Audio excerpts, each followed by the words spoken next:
जय हिंद दोस्तों, आप देख रहे हो अपना YouTube चैनल दी आरडी एक्सप्रेस। दोस्तों इस वीडियो में हम लोग सीआरपीएफ ट्रेड्समैन के लिए सामान्य हिंदी का 9वां क्लास देखने वाले हैं।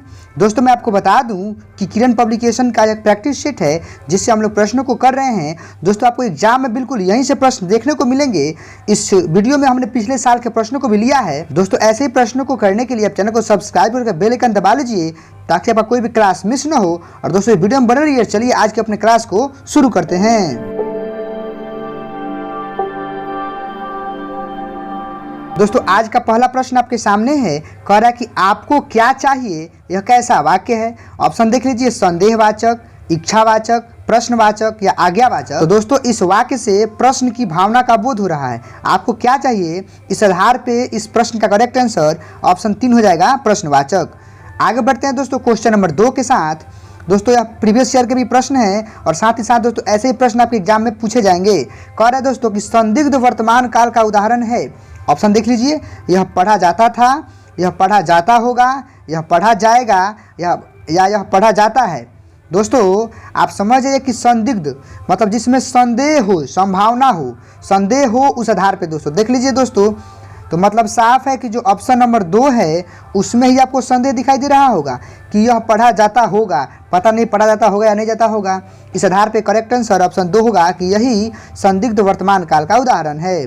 बाकी बढ़ते हैं दोस्तों क्वेश्चन नंबर 3 के साथ। प्रश्न विलोम शब्द से है। जन्म का विलोम क्या होगा। ऑप्शन मृत्यु, मौत, मरण या विदा। दोस्तों आपको इसमें कंफ्यूज नहीं होना है। जन्म का विलोम होगा मृत्यु, ठीक है। करेक्ट आंसर ऑप्शन ए हो जाएगा, मृत्यु। आगे बढ़ते हैं क्वेश्चन नंबर 4 की बात करते हैं दोस्तों। कह रहा है कि सुमति का विलोम क्या होगा। ऑप्शन है दुर्गति, कुमति, स्मृति या जागृति। तो दोस्तों सुमति का करेक्ट आंसर अगर विपरीत की बात की जाए तो हो जाएगा कुमति। करेक्ट आंसर ऑप्शन 2 हो जाएगा। आगे बढ़ते हैं क्वेश्चन नंबर प्रश्न है कि जिसे अपने स्थान से हटा दिया गया हो उसके लिए एक शब्द क्या होगा। ऑप्शन है स्थापन, निलंबित, स्थानांतरित या विस्थापित।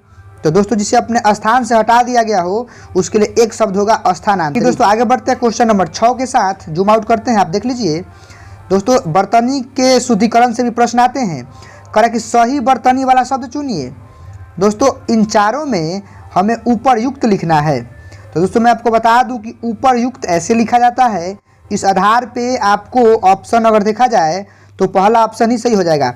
दोस्तों एक उपयुक्त होता है, आपको कंफ्यूज नहीं होना है, एक उपयुक्त होता है। दोस्तों बढ़ते हैं क्वेश्चन नंबर 7 के साथ। अनेक शब्दों के एक शब्द से प्रश्न लिया गया है। जूम इन करते हैं, देख लीजिए। कह रहा है कि जो सप्ताह में एक बार होता है उसके लिए एक शब्द क्या होगा।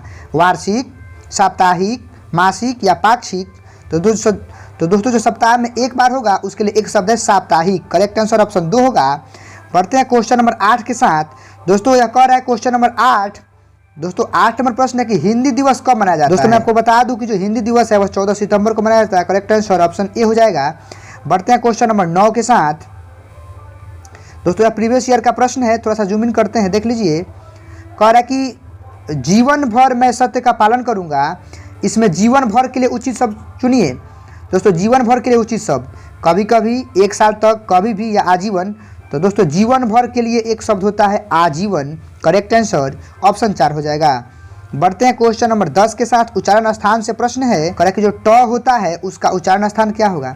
दोस्तों मैं आपको बता दूं कि जो ट होता है, र होता है और जो मूर्धन्य स होता है और री होता है। दोस्तों ट का मतलब पूरा ट वर्ग से है, ट जो भी होता है सबका उच्चारण स्थान दोस्तों ना मूर्धा होता है। तो इस बेस पे करेक्ट आंसर ऑप्शन 4 हो जाएगा कि ट का उच्चारण स्थान मूर्धा है। उम्मीद है आप समझे होंगे। बढ़ते हैं क्वेश्चन नंबर 11 के साथ। कह रहा है दोस्तों कि वस्तुओं के नाम को क्या कहते हैं। बड़ा ही सिंपल सवाल है, आंसर इसका संज्ञा हो जाएगा। आगे बढ़ते हैं दोस्तों। यहाँ पर लिंग से प्रश्न आपसे पूछे जाते हैं। शिक्षा का हमें लिंग निर्णय करना है। तो दोस्तों शिक्षा क्या है, स्त्रीलिंग है, शिक्षा दी जाती है, ठीक है, स्त्रीलिंग हो जाएगा। बढ़ते हैं क्वेश्चन नंबर 13 के साथ। दोस्तों यह भी लिंग से सवाल है। कह रहा है कि जो हीरा है वह कैसा शब्द है। तो दोस्तों हीरा जो है वह पुल्लिंग शब्द है। करेक्ट आंसर ऑप्शन ए होगा कि हीरा चमकता है। बढ़ते हैं क्वेश्चन नंबर 14 के साथ। दोस्तों यहाँ पे कारक से प्रश्न है। कह रहा है कि गरीबों को वस्त्र दो, इसमें कौन सा कारक है। दोस्तों मैं आपको बता दूं कि यहाँ पर को है ना, और जहाँ भी प्रदान किया जाएगा, किसी को कुछ दिया जाएगा, तो वहाँ पे जो को विभक्ति आती है वह होता है संप्रदान कारक का, इसीलिए यहाँ पे कुछ ना कुछ प्रदान किया जा रहा है गरीबों को। तो करेक्ट आंसर ऑप्शन 2 होगा संप्रदान कारक। बढ़ते हैं क्वेश्चन नंबर 15 के साथ। दोस्तों कह रहा है कि वृक्ष से पत्ते गिरते हैं, इसमें कौन सा कारक है? दोस्तों विभक्ति से कारक की पहचान होती है, यहाँ पे से विभक्ति है, और जहाँ भी बिछड़ाव का, जुदाई का या अलगाव का भाव व्यक्त हो वहाँ पे दोस्तों हो जाता है अपादान कारक। तो करेक्ट आंसर ऑप्शन 4 होगा अपादान कारक। दोस्तों बढ़ते हैं क्वेश्चन नंबर 16 के साथ। कह रहा है दोस्तों कि वह अपने वर्ग में सबसे तेज है, इसमें कौन सा कारक है? दोस्तों विभक्ति तो में है, और मैं आपको बता दूं कि जिसका भी आधार में हो और पर हो तो वहाँ पे दोस्तों क्या होता है? अधिकरण कारक होता है। तो इस बेस पे करेक्ट आंसर अधिकरण कारक होगा, जो कि आपके ऑप्शन नंबर 4 में दिया गया है। करेक्ट आंसर ऑप्शन 4 होगा। दोस्तों देख लीजिए 17 नंबर प्रश्न को, प्रख्यात में कौन सा उपसर्ग है? दोस्तों मैं आपको बता दूं किसी शब्द के पहले न उपसर्ग लगता है। तो दोस्तों प्रख्यात में पहला शब्द क्या है? प्र है, इस बेस से उपसर्ग क्या हो जाएगा? प्र। करेक्ट आंसर ऑप्शन ए ही हो जाएगा। बढ़ते हैं क्वेश्चन नंबर 18 के साथ। दोस्तों विशेषण से प्रश्न है कि शिव का विशेषण क्या होगा? दोस्तों शिव का विशेषण होता है शैव, इस बेस पे करेक्ट आंसर ऑप्शन ए ही हो जाएगा। आगे बढ़ते हैं दोस्तों, प्रत्यय से भी सवाल है। दोस्तों प्रत्यय किसी शब्द के अंत में लगता है, इधर बगल में लगता है। तो पढ़ाई में प्रत्यय ई है, ढाई है, आई है या आई है? दोस्तों पढ़ाई करेक्ट आंसर हो जाएगा आई, जो कि आपके ऑप्शन नंबर 3 में दिया गया है। बढ़ते हैं क्वेश्चन नंबर 20 के साथ। दोस्तों संधि से प्रश्न है, कह रहा है दोस्तों कि गणेश में कौन सी संधि है? दोस्तों स्वर संधि के जो प्रकार है उससे प्रश्न है। दोस्तों मैं आपको बता दूं कि गणेश में संधि तो न में है ना, तो ए है। जहाँ भी दोस्तों ए हो संधि के तौर पे, ओ हो और अर हो, तो दोस्तों आपको पता है ना, इसको आपको गुण संधि समझना होगा। तो दोस्तों यहाँ पे गणे में ए आ रहा है ना, इसीलिए करेक्ट आंसर क्या हो जाएगा? गुण स्वर संधि। बाकी दोस्तों गणेश है, महेश है, सुरेश है, सब में क्या हो जाएगा?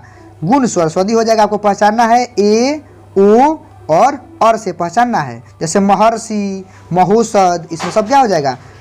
गुण स्वर संधि हो जाएगा। उम्मीद आप समझे होंगे। बढ़ते हैं क्वेश्चन नंबर 21 के साथ। जो कि आजकल में कौन सा समास है? बड़ा ही आसान है। तो जहाँ भी दोस्तों योजक चिन्ह आ जाए, हाइफन आ जाए, वह दोस्तों होता है द्वंद्व समास। उसका करेक्ट आंसर हो जाएगा द्वंद्व समास, जो कि दोस्तों आपके ऑप्शन नंबर 2 में दिया गया है। बढ़ते हैं क्वेश्चन नंबर 22 के साथ। दोस्तों मुहावरों से प्रश्न आते ही आते हैं। कह रहा कि प्राण पखेरु उखाड़ना मुहावरे का क्या अर्थ है? मृत्यु हो जाना, भयभीत होना, धक्का लगना या बड़ा भारी विपत्ति आना। दोस्तों प्राण पखेरु उड़ाना का मतलब होता है मृत्यु हो जाना। करेक्ट आंसर ऑप्शन ए हो जाएगा। बढ़ते हैं क्वेश्चन नंबर 23 के साथ। कह रहा है दोस्तों को 23 नंबर की रंग जाना मुहावरे का क्या अर्थ है? प्रेम होना, पूरी तरह प्रभावित होना, संगीत का बुरा असर होना या इनमें से कोई नहीं। दोस्तों रंग जाने मुहावरे का अर्थ होता है पूरी तरह से प्रभावित होना। दोस्तों बढ़ते हैं क्वेश्चन नंबर 24 के साथ। कह रहा है दोस्तों कि मोर का प्राची शब्द क्या होगा? घोड़ा, बिल्कुल नहीं, सारंग। दोस्तों करेक्ट आंसर ऑप्शन 2 होगा सारंग, कि मोर का प्राची शब्द सारंग होता है। बाकी आपके साथ ऑप्शन भी थे। दोस्तों क्वेश्चन नंबर 25 है और आगे आपके लिए भी प्रश्न है। कहा कि झंडा का प्राची शब्द क्या होगा? केतु, दिशा, भारती या आचार्य। दोस्तों झंडा का करेक्ट आंसर प्राची शब्द में केतु हो जाएगा। दोस्तों आपके लिए भी प्रश्न है, आप इस प्रश्न के उत्तर को कमेंट में कर दीजिएगा, हम देखना चाहेंगे आप कर पाते हैं नहीं कर पाते हैं। कमल का प्राची शब्द क्या होगा? ऑप्शन देख लीजिए, जलद होगा, जलज होगा, जलदी होगा या पीयूष होगा। दोस्तों सही उत्तर का इंतजार है। बाकी वीडियो अच्छा लगे तो वीडियो को लाइक करके चैनल को सब्सक्राइब करके बेल आइकन दबा लीजिए। मिलते हैं अगली वीडियो में अगले टॉपिक के साथ, तब तक के लिए टेक केयर, थैंक यू, जय हिंद, वंदे मातरम।